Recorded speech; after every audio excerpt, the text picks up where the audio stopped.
اس کے پاس دودھ پلانے والیاں لائی گئیں، لیکن بچے نے کسی عورت کا دودھ نہ پیا۔ آخر وہ بچے کو اٹھا کر باہر لائے۔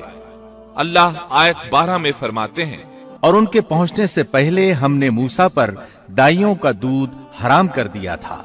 جو عورت بھی آپ کو دودھ پلانے کی کوشش کرتی ناکام ہو جاتی۔ اب ظاہر ہے یہ رکاوٹ تو اللہ تعالیٰ کی طرف سے تھی، کوئی دودھ پلانے میں کامیاب ہو بھی کیسے سکتی تھی۔ ادھر موسیٰ علیہ السلام کی بہن دور کھڑی یہ سب دیکھ رہی تھی۔ سورۃ القصص آیت 12 میں ہے، یہ کہنے لگیں، کیا میں تمہیں ایسا گھرانہ نہ بتاؤں جو اس بچے کی تمہارے لیے پرورش کرے اور ہوں بھی وہ اس بچے کے خیر خواہ۔ انہوں نے پوچھا، اے بچی تو کیسے جانتی ہے کہ وہ اس بچے کی خیر خواہی کریں گی؟ بچی نے جواب دیا، اس لیے کہ وہ ایک غریب گھرانہ ہے۔ جب انہیں معلوم ہوگا کہ یہ بچہ فرعون کے گھر سے آیا ہے تو انہیں انعام و اکرام ملنے کی امید رہے گی۔ اس گھر میں ایک نیک سیرت خاتون ہے، وہ اس بچے کو بخوشی دودھ پلانا قبول کرے گی۔ انہوں نے کہا، چلو ٹھیک ہے۔ چنانچہ آپ کی بہن انہیں گھر لے آئی۔ والدہ محترمہ نے بچے کو دودھ پلایا تو آپ نے فوراً دودھ پینا شروع کر دیا۔ سیدہ آسیہ نے ان کی طرف پیغام بھیجا کہ وہ محل میں آ جائے اور جب تک بچہ دودھ پیتا رہے وہ اس کے پاس محل ہی میں رہے، لیکن موسیٰ علیہ السلام کی ماں نے انکار کر دیا۔ انہوں نے کہا، میرے اہل و عیال ہیں، میرے خاوند بھی ہیں، لہٰذا ان کے ہوتے ہوئے میں گھر نہیں چھوڑ سکتی۔ اب چونکہ بچے نے کسی اور کا دودھ پینا قبول نہیں کیا تھا، اس لیے وہ خود بچے کو لے کر آتے تھے۔ اس طرح موسیٰ علیہ السلام کی والدہ کا بے حد احترام ہونے لگا۔ فرعون کے ہر کارے تحفے تحائف ان کے گھر لانے لگے۔ اللہ تعالیٰ آیت 13 میں فرماتے ہیں، پس ہم نے اسے اس کی ماں کی طرف واپس پہنچایا تاکہ اس کی آنکھیں ٹھنڈی رہیں اور آزردہ خاطر نہ ہو، اور جان لے کہ اللہ کا وعدہ سچا ہے، لیکن اکثر لوگ نہیں جانتے۔